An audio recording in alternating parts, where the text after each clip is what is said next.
નમસ્કાર વિદ્યાર્થી મિત્રો, કિશોર ગજેરા યુટ્યુબ ચેનલમાં આપ સૌનું સ્વાગત છે. આપણે અભ્યાસ કરી રહ્યા છીએ કેશ બજેટ, એનો example number 4. Prakash limited closes its books on 31st March each year. Prakash limited તેમના ચોપડા દર વર્ષે 31મી માર્ચે બંધ કરે છે. On 1st January 2021, it wants to prepare a cash forecast for the first quarter of the ensuing year. The following information is available. નીચેની માહિતી આપવામાં આવી છે. Sales as per budget March April May June 4 મહિનાનું cell આપવામાં આવ્યું છે.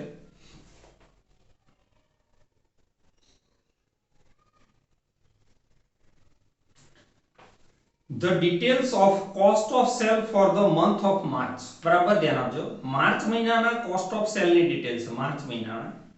તો માર્ચ મહિનાના સેલ્સ ની અંદર 50 લાખ સેલ્સ ની અંદર મટીરીયલ તો 22,50,000, wages 7,50,000, variable overhead 5 lakh and fixed overhead 7,50,000. આટલી વસ્તુ કોસ્ટ ઓફ સેલ માં સમાયેલી છે. Fixed overheads include an amount of rupees 2 lakh for depreciation on plant and machinery. યાદ રાખજો, ફિક્સ એક્સપેન્સીસ માં 2 લાખ ડેપ્રિસિએશન ના સમાયેલા છે. ડેપ્રિસિએશન એ કોઈ કેશ એક્સપેન્સીસ નથી, એ અનકેશ એક્સપેન્સીસ છે. એટલે જ્યારે પેમેન્ટ ની અંદર તમે ફિક્સ એક્સપેન્સીસ લખો ત્યારે આ ડેપ્રિસિએશન ના 2 લાખ માઈનસ કરી અને બાકીની અમાઉન્ટ લખવાની. 7,50,000 માંથી 2 લાખ માઈનસ કરી અને 5,50,000 લખવાના. 1/5 of the sales are for cash. 1/5 sale cash છે and rest of credit, બાકીનું ક્રેડિટ છે. Customers are allowed a credit period of 1 month. Customers ને 1 મહિનાનો સમયગાળો આપવામાં આવે છે પૈસા ચૂકવવા માટે, which happens to be the credit period allowed by the suppliers also. જે પીરિયડ સપ્લાયર્સ એટલે કે લેણદારો ને પણ આપવામાં આવે છે, ક્રેડિટર્સ ને પણ આપવામાં આવે છે. એટલે ક્રેડિટર્સ પાસેથી 1 મહિના પછી પેમેન્ટ મળશે. Wages and variable overhead are paid in the month which follows that in which they are incurred.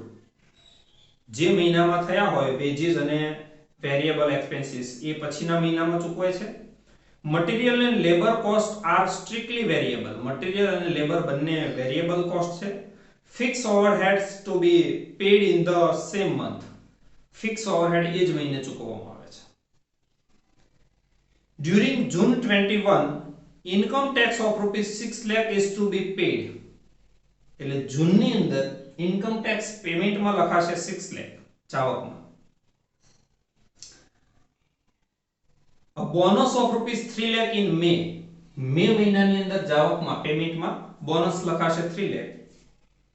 A uniform gross profit on variable cost is maintained by the company. Underline કરજો, variable cost. Uniform gross profit એટલે એક સરખો gross profit નો દર એક સરખો variable cost ઉપર લેવામાં આવે છે. એટલે પેલો ફિક્સ કોસ્ટ ધ્યાનમાં નહીં લેવાની, વેરિયેબલ કોસ્ટ ઉપર. The cash balance on 1st April is expected to be 2 lakh. April મહિનામાં ઓપનિંગ બેલેન્સ કેશ બેલેન્સ છે 2 lakh. Prepare cash budget for 3 months. First of all તમારે અહીંયા cost of sale શોધવાની. જોઈએ, cost of sale is equal to આ variable cost ઉપર, variable એટલે material અને લેબર બંને ફુલ્લી વેરિયેબલ છે એવું તમને કીધું. એટલે એને ત્રણ વસ્તુ આવશે, material plus labour plus variable overhead.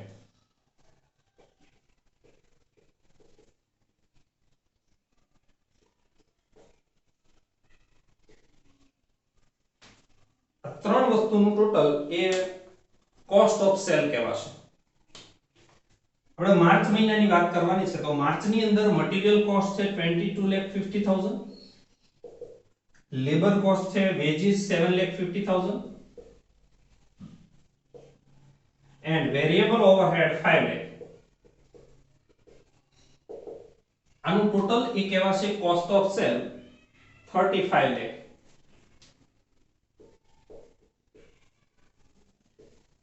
આપણે માર્ચ મહિનાની અંદર ગ્રોસ પ્રોફિટ નો રેટ કેટલો એ પહેલા ફાઇન્ડ કરવાનો અને એ રેટ એપ્રિલ મે અને જૂન ને પણ લાગુ પાડવાનો. હવે ફાઇન્ડ કરીએ gross profit. Gross profit is equal to, તમને ફોર્મ્યુલા ખ્યાલ છે, sales minus cost of sales. વેચાણમાંથી વેચાણ પડતર માઈનસ કરો એટલે ગ્રોસ પ્રોફિટ મળે. તો માર્ચ મહિનામાં સેલ છે 50 લાખ અને કોસ્ટ ઓફ સેલ છે 35 lakh is equal two 15 lakh. And finally rate of gross profit, formula મૂકીએ, rate of gross profit is equal to gross profit upon sales into 100. gross profit છે 15 lakh upon sales છે 50 lakh into 100 is equal to 30%. તો આનો મતલબ એવો થાય કે March મહિનાની અંદર સેલ્સ ના 30% ગ્રોસ પ્રોફિટ હતો. તો એપ્રિલ મે અને જૂન માં પણ એ યુનિફોર્મ રેટ એટલે એક સરખો રહેશે, એટલે એ દરેક મહિને પણ 30% રહેશે. તો હવે તમારે એપ્રિલ મે અને જૂન મહિનાની મટીરીયલ, લેબર અને વેરિયેબલ ઓવરહેડ ની અમાઉન્ટ શોધી કાઢવાની. કઈ રીતે મળે કે એક સ્ટેટમેન્ટ બનાવવાનું, month sales minus gross profit in short GP 30% લેવાનો, સેલ્સ ના 30% is equal to cost of sale COS અથવા COGS, cost of good sold પણ કહેવાશે એને. એટલે કોસ્ટ ઓફ સેલ મળે જે તે મહિનાની. આની અંદર ત્રણ વસ્તુ હોય, મટીરીયલ, લેબર અને variable overhead. Material, labour and variable overhead. આનો રેશિયો કાઢવાનો, તો 22,50,000, 7,50,000 અને 5 લાખ એનો રેશિયો જો તમે કાઢો તો 9:3:2 આવો રેશિયો આવશે. 9:3:2 9:3:2 આ પ્રમાણે ફાળવણી કરી દેવાની. First of all month March, March પણ સાથે લઈએ, એપ્રિલ મે જૂન. સેલ્સ આપણી પાસે સેલ છે માર્ચ નું 50 લાખ, એપ્રિલ નું 60 લાખ, મે નું 55 લાખ અને જૂન નું 70 લાખ. આના 30% ગ્રોસ પ્રોફિટ, 5 લાખ ના 30%, 50 લાખ ના 30% એટલે 15 લાખ, 18 લાખ, 55 ના એટલે 16,50,000, 21 લાખ. સેલ્સ માંથી ગ્રોસ પ્રોફિટ માઈનસ કરો એટલે કોસ્ટ ઓફ સેલ મળે 35 લાખ, જે આપણે અહીંયા ફાઇન્ડ કરેલી. પછી આવશે 42 લાખ, 38,50,000 and 49 lakh. આ ત્રણેય અમાઉન્ટ ને 9:3:2 એ રેશિયો પ્રમાણે ફાળવી દેવાની. Material, labour and variable overhead. આને ફાળવો એટલે આ જ અમાઉન્ટ આવશે 22,50,000, 7,50,000 and 5 lakh. 42 lakh ને ફાળવો 27,9 and 6, 27 lakh, 9 lakh, 6 lakh. 38,50,000 ને ફાળવો 24,75,000,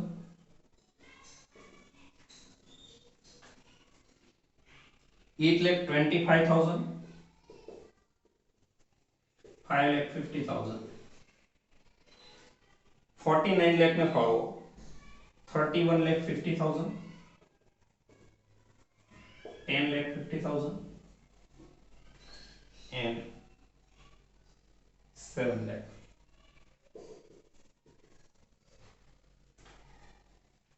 હવે કેશ બજેટ બનાવીએ.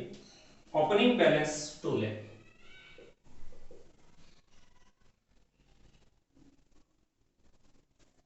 રિસીપ્ટ ની અંદર કેશ સેલ્સ 1/5. 1/5 કેશ સેલ છે. એપ્રિલ ની અંદર જેટલું સેલ હોય એના 1/5, એપ્રિલ માં 60 લાખ છે, એના 1/5 કરો એટલે 12 લાખ આવે. એટલે અહીંયા 12 લાખ. પછી 55 લાખ છે, એના 1/5 એટલે 11 લાખ. એન્ડ 14 lakh, 70 lakh ના 1/5. Then collection 4/5, બાકીનું 4/5 collection એ એક મહિના પછી, એટલે માર્ચનું જે 4/5 છે એ એપ્રિલમાં મળશે. એટલે માર્ચનું સેલ 50 લાખ, એના 4/5 એટલે 40 લાખ. એવી જ રીતે એપ્રિલના મેમાં મળશે એટલે 48 લાખ, અને મેના 4/5 એ જૂનમાં મળશે 44 લાખ.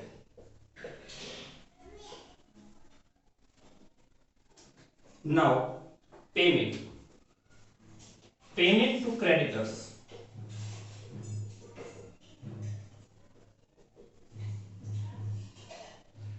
ક્રેડિટર્સ ને પેમેન્ટ માટે પણ એક મહિનાનો સમયગાળો આપવાનો છે એવું કીધું.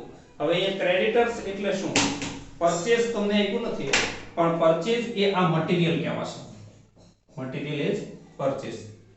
તો પહેલા મહિનાનું માર્ચ મહિનાનું પરચેઝ જે 22,50,000 છે એ એપ્રિલમાં ચૂકવાશે. એટલે 22,50,000, પછી 27 lakh,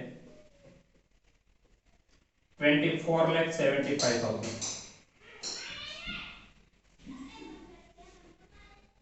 Then labor,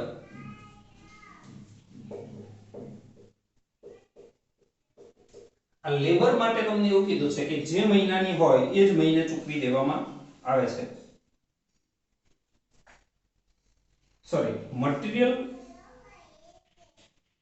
wages and variable overhead are paid in the month which follows that in the which they are included. એટલે વેજીસ પણ પછીના મહિને ચૂકવવામાં આવે છે. તો માર્ચની વેજીસ એ એપ્રિલમાં ચૂકવવામાં આવશે.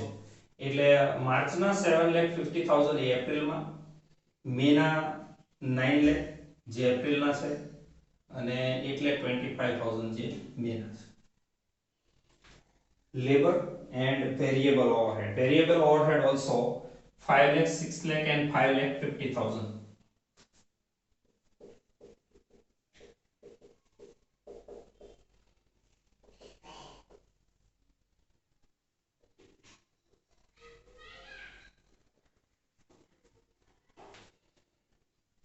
Fixed overhead same month. Fixed overhead છે 7,50,000, પણ એની અંદર 2 લાખ ડેપ્રિસિએશન ના છે એ ચૂકવવાના આવતા નથી.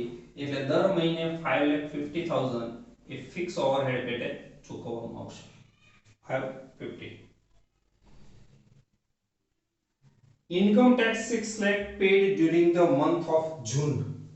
6 lakh payment income tax. And bonus 3 lakh in May.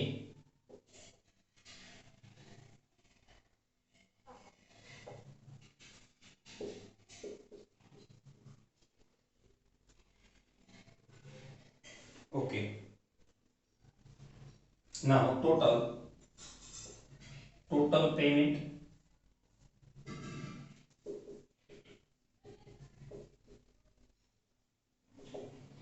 closing cash balance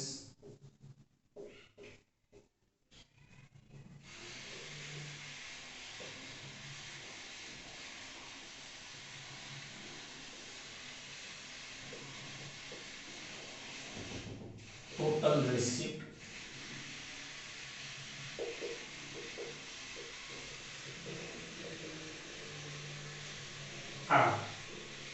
પેમેન્ટનું total કરીએ 40,50,000 50,50,000 and 50 lakh. રિસીપ્ટ એપ્રિલની રિસીપ્ટ છે 54 lakh. 54 minus 40,50,000 closing balance 13,50,000. જે મે મહિનામાં ઓપનિંગ બેલેન્સ 13,50,000. મેનું રિસીપ્ટનું ટોટલ આવશે 72,50,000. એમાંથી 50,50,000 માઈનસ કરો એટલે 22 lakh. ઓપનિંગ બેલેન્સ જૂનમાં 22 lakh. જૂનનું રિસીપ્ટનું ટોટલ થાય 80 lakh. 50 lakh માઈનસ કરો એટલે 30 lakh. તો મિત્રો આ એક્ઝામ્પલની અંદર સમજવા વાળી વસ્તુ હતી આ. First of all cost of cell find કરવાની, એના ઉપરથી ગ્રોસ પ્રોફિટ ફાઇન્ડ કરવાનો, એના ઉપરથી rate of gross profit find કરવાનો, એ રેટ ઓફ ગ્રોસ પ્રોફિટ બધા સેલને લાગુ પાડો એટલે કોસ્ટ ઓફ સેલ મળે. એને 9:3:2 પ્રમાણે ફાળવો એટલે મટીરીયલ, લેબર અને વેરિયેબલ ઓવરહેડ મળે. Thank you.